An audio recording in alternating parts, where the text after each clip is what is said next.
Ne sanoo, että tästä on kyllä puomitettu ja kameravalvonta ja semmoista. Mutta tosta me sitten livahetaan. Kato, kuvat. No ei tää kovin puhas ole, mutta nyt On aivan kuralammikon.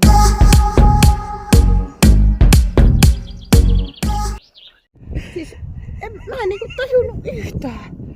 Siis Reeta ui ihan mun vieressä. Sitten yhtäkkiä se oli tonne noin ja sitä joutsenta päin. Jos Reeta ei olisi nostanut päätä ja se olisi joku 2-3 käsivetoa, niin se olisi tempassut sitä turpaa. no niin, nyt meidän pläni on, Me että lähdetään ihan tästä tuosta rantaa pitkin. ja äkkiä tonne piiloon toiseen Ja suuntaan. nytkö se Toinen vahtii? on melkein pesällä. Joo. Oh no. Kaikkea sitä käy. Miten voi olla näin hienoa? Tää on niinku avovesiseikkailun suola. Sitten tää rantautuminen niin näyttää varmaan helpolta, mutta tää ei todellakaan ole. Täällä on kaikkea ihmeellistä. Ei ole mikään hiekkaranta nyt, kuulkaas. Joo, en edes Kultahiekka. tajua mitä se kaikki oli siellä maassa.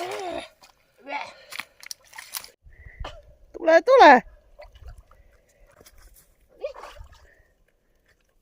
Yes. Kuin aropupu. Me ollaan kehitetty tänne häkki, että kun tintillä jäätyy varpaat, niin sit kaadetaan lämmintä vettä termarista tonne sukkaan. Oi. Onks kiva? Joo. Aika kuumaakin. Ah. Matka jatkuu. Siis miten tästä niinku oikeesti? Terävä kivi, kanto.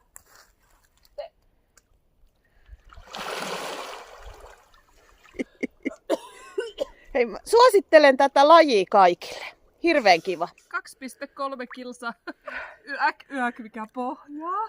Tuossa vielä Reeta törmäs kaalaa. Mä luulin, että se on sun jalka. Sitten se taisi tulla, kun se osui ja säikähti, niin kun joku molskahti mun selkään. Mä luulin, että se on poiju, mutta ei se tainnut olla. Aika hauskaa oli.